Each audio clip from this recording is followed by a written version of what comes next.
The 2016 presidential election has once again brought the controversy of female reproductive health to the forefront of our country's attention. The debate between the morality of abortion and contraceptives and the constitutionality of limiting such things has been seemingly revitalized with the inauguration of the first conservative president in nearly a decade. President Donald Trump recently signed legislation that would cut federal funding to Planned Parenthood and other organizations that provide abortions as well as birth control. Recent actions and statements such as those made by the Trump administration in April have not only sparked debate over abortion, but also instigated arguments of the government's deliberate suppression of individual rights. Modern development during the 1950s and 1960s catalyzed a steady ousting of traditional Christian morals and gave way to the rise of a permissive and accepting society capable of greater sexual freedom and experimentation. Many refer to this growth of free love as the sexual revolution. It was a social movement that challenged traditional codes of behavior related to sexuality and interpersonal relationships throughout the Western world from the 1960s to the 1980s. It normalized things like contraception, pornography, premarital sex, homosexuality, and abortion. In 1953, Chicago resident Hugh Hefner founded Playboy, a magazine which targeted adult males between the ages of 21 and 45. The magazine contained a lot of content, the most crucial being half-naked female playmates posing provocatively. In 1969, Blue Movie, directed by Andy Warhol, was the first erotic film to receive national theatrical release in the United States. Being the first of its kind, it was surprisingly well met by viewers and critics alike, and gave rise to the pornography industry. The development of the birth control pill in 1960 gave women access to easy and reliable contraception. The demise of the Comstock laws in 1936 set the stage for promotion of available, effective contraceptives such as the diaphragm and cervical cap.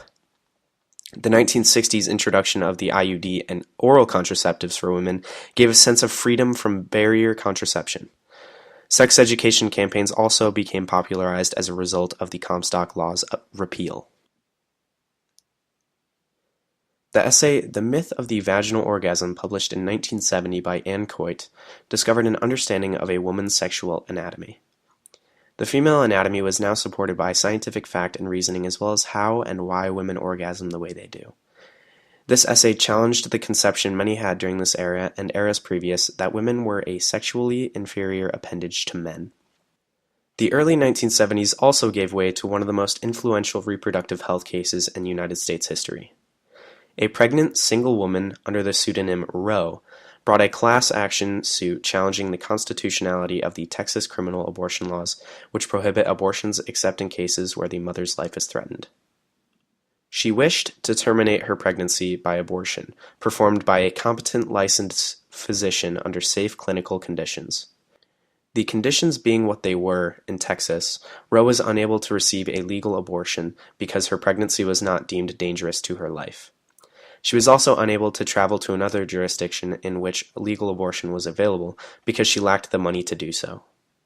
Her case claimed that the Texas statutes in place were unconstitutionally vague and that they abridged her right of personal privacy, protected by the First, Fourth, Fifth, Ninth, and 14th Amendments. The Supreme Court today ruled that abortion is completely a private matter to be decided by mother and doctor in the first 3 months of pregnancy. This decision effectively nullified any anti-abortion legislation in place throughout the country and legalized abortions, which had an overwhelmingly positive impact on female reproductive rights. Overall, the counterculture that developed between the 1960s and 1980s strove to explore the body and mind and challenge the moral and legal confines of the United States. The sexual revolution of the 1960s was a transformation rooted in the conviction that the erotic should be celebrated, not suppressed. Planned Parenthood is an organization that truly embodies the modern views of acceptance and toleration. Beginning in 1916, Margaret Sanger and two other women, Ethel Byrne and Fania Mendel, opened the first birth control clinic in the United States in New York City, where they distributed birth control advice, and birth control information. However, Sanger and her counterparts were arrested and jailed for being in direct violation of the Comstock Law of 1873, which barred the distribution of information regarding abortion and birth control. The women took their case to the Court of Appeals, where they were convicted on misdemeanor charges. But the judge who made the final ruling made a modification to the law which allowed for physician-prescribed birth control. These court actions also had an overbearing effect on the future of female reproductive rights. They inspired a growth in campaigns for changes in laws governing birth control and sex education that would shape the women's movement of the early and mid-20th century and allow for big strides to be made regarding female reproductive health. In 1921, continuing their operation, the clinic was organized into the American Birth Control League, which was later renamed Planned Parenthood, and by 1941 the organization operated 222 centers and clinics. They also advocate for the legal and political protection of reproductive rights in the U.S., and, as an organization, directly oppose restrictions on women's reproductive health services. Several branches of the Planned Parenthood Federation have involved themselves in numerous appeals before the Supreme Court regarding the protection of reproductive health. One being a requested change to the Missouri law encompassing parental consent for minors and required spousal consent for abortion services. Planned Parenthood today is the single largest provider of reproductive health services in the U.S., with over 650 affiliated clinics operating in the country. In their 2014 annual report, they stated that they performed approximately 9.5 million discrete services, including 324,000 legal abortions. Planned Parenthood has played an extremely influential part in the lives of Americans by supporting and helping others exercise their right to choose.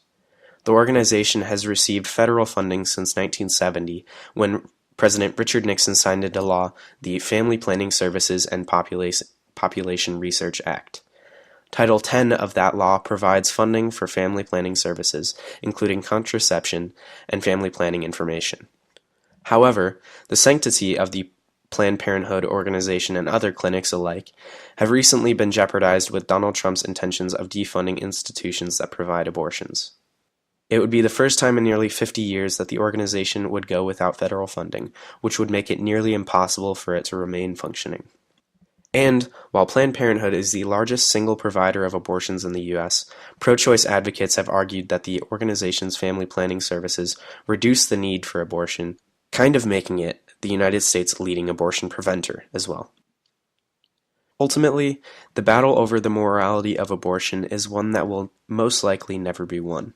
However, denying an individual her personal right to choose as well as rejecting her entitlement to privacy is unconstitutional and wrong. The Trump administration is not the first to pass legislation barring women's access to family planning services, but it has reversed much of the strife that advocates of women's rights and reproductive health have endured, leaving many asking, how far have women's rights truly come?